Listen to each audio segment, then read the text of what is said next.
Well, this is likely to be the shortest review I've ever made, but let me start by saying I am terrible at RTS games, so whatever my thoughts are about this game are not indicative of the game's difficulty. Now, I say I'm terrible at them, but that doesn't mean I hate them. I love RTSs. Building up and commanding your own massive army is a joy to me, even if I don't know the first thing about large-scale battle tactics. I love the Halo franchise. I love its aesthetic, I love its story and lore, and I loved the first Halo Wars game, how it simplified RTS controls for a console and maintained core principles of the Halo franchise such as campaign co-op, in spite of such a feature never having been in an RTS before, and then having skipped out on an Xbox One for financial reasons. I was absolutely elated to hear that Halo Wars 2 is going to be coming to PC. And then the last thing I want to mention before we begin is that I did play this on PC and not console since I don't have an Xbox One. So this review is going to be only for the PC version of the game. So all that aside, let's just get this over with so that I don't have to talk about this train wreck of a game too long.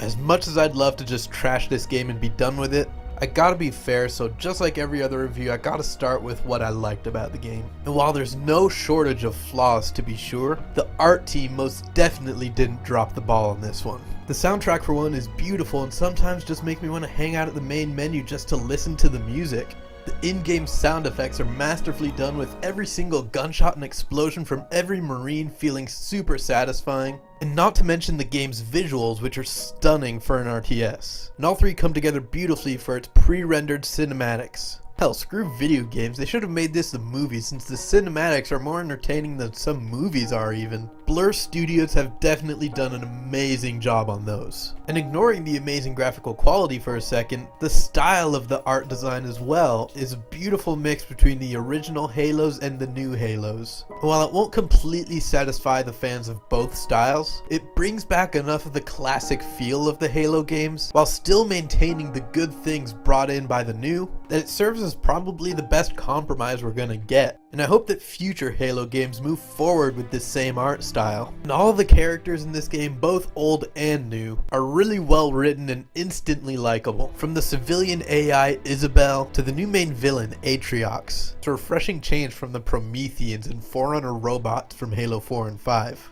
Moving on to actual gameplay, Halo Wars 1 prided itself on simplifying RTS controls for a console. Halo Wars 2 continues that tradition by making the controls super intuitive and simple and easy to use, with quick shortcuts for cycling through selected units and quickly jumping to different control groups of squads and all your different bases. For people playing on controllers, it's a godsend, and while it's not necessary for PC players, I definitely can't say it's unwelcome since it definitely tightens up the controls and makes it easier to use even on mouse and keyboard. The cover system is really well done and follows that tradition of being helpful and easy to use. Every garrison, which is essentially your piece of cover, works very much like bunkers from StarCraft. You simply garrison your troops inside of it and they'll get a range and damage resistance boost. While using cover, they won't leave until you tell them to, so you can't accidentally move them out of cover. And of course, co-op mode makes a return from Halo Wars 1 in the form of co-op campaign, firefight for blitz mode, and player versus AI matches for normal games.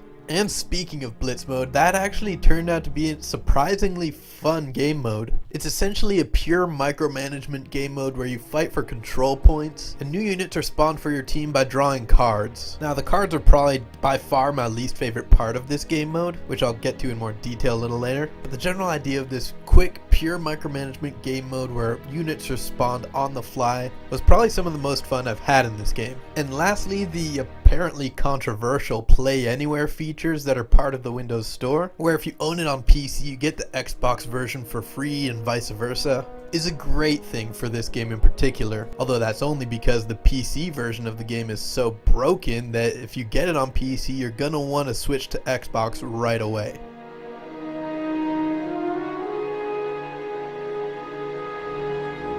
The PC version has several performance issues, but the biggest of them all is a huge memory leak.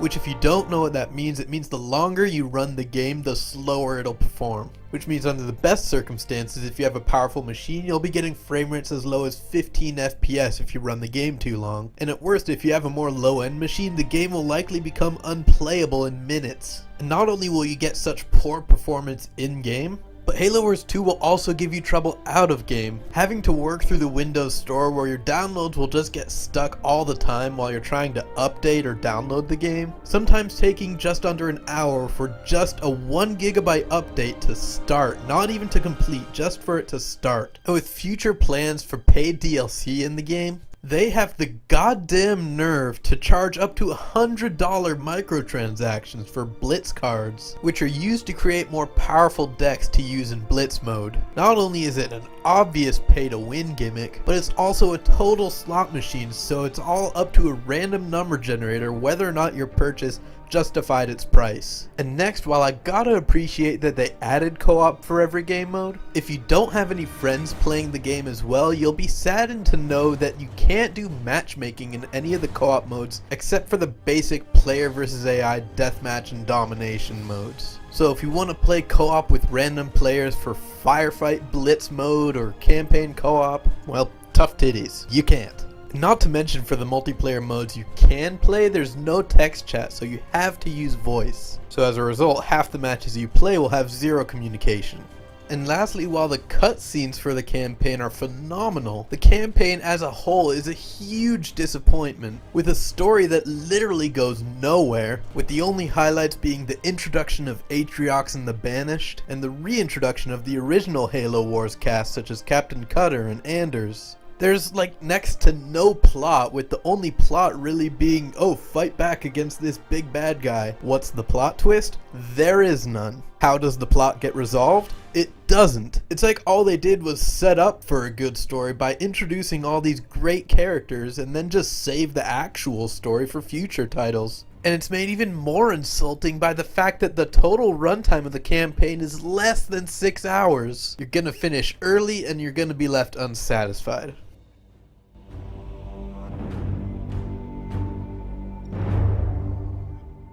Still on the topic of the campaign, the actual action in the campaign is so painfully average. It's just mission after mission of go here, maybe build a base, destroy the enemy. This time though, you have a new unit available. They should have done something unique with the campaign, or at the very least done something cool, even if it wasn't necessarily unique. StarCraft 2, for example, had these unique segments in between missions where you could visit different areas of the ship and familiarize yourself with the characters throughout, and use your ship's resources to upgrade your armies in unique ways specific to the campaign. With the UNSC ship, the Spirit of Fire, at your disposal, and the host of interesting characters the campaign has to offer, a mechanic like this would have fit in perfectly with Halo Wars. Now, since there's not really any story to this game, I don't feel bad at all spoiling the fact that the Flood does not appear in this game. I think they should have. The Flood was one of the most interesting and terrifying threats ever introduced to the Halo canon. And after their appearance in Halo Wars 1, the biggest thing I wanted from Halo Wars 2 was for the Flood to be playable. But not only is the Flood not playable in Halo Wars 2,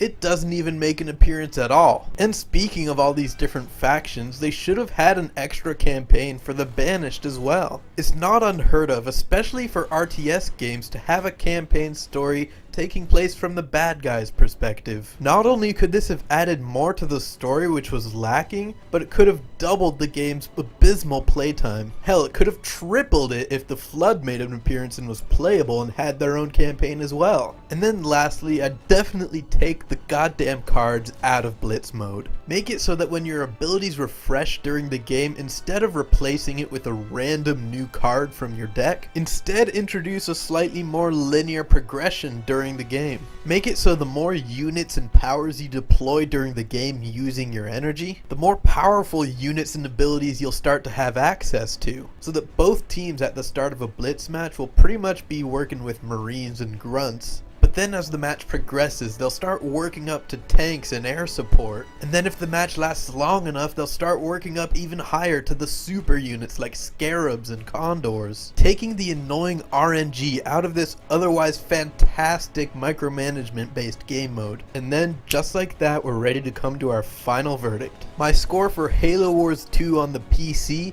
is a 3 out of 10. At least on the PC, this game is entirely broken. Underneath that, there is a decent RTS here. On the PC though, there are a ton of better RTSs to choose from, even if the game worked properly. From what I hear though, every issue with the PC version is non-existent on the console version. No memory leaks, no update problems, even if the core problems with the game are still there. But no other RTS has good console controls like Halo Wars 2 does. So if you're a console player looking for an RTS, Halo Wars 2 is probably your best option. Hell, probably your only option, since no other RTS on consoles even comes close to making the controls playable with the controller. But Halo Wars 2 not only accomplishes that, but it makes it feel great and natural on a controller, even improving on the advancements made by Halo Wars 1. So since this is a Play Anywhere title, if you're gonna get this game and you have both an Xbox and a PC, do yourself a favor and don't even touch the version on the PC.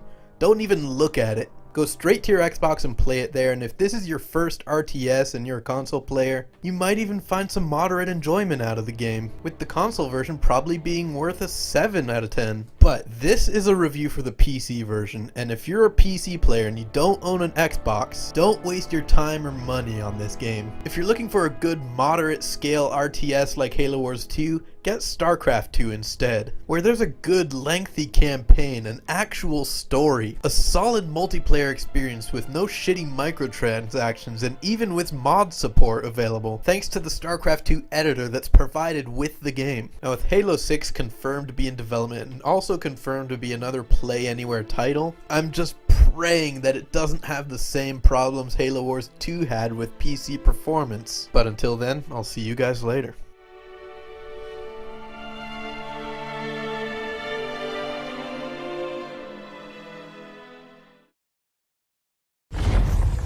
Good job, Ellen.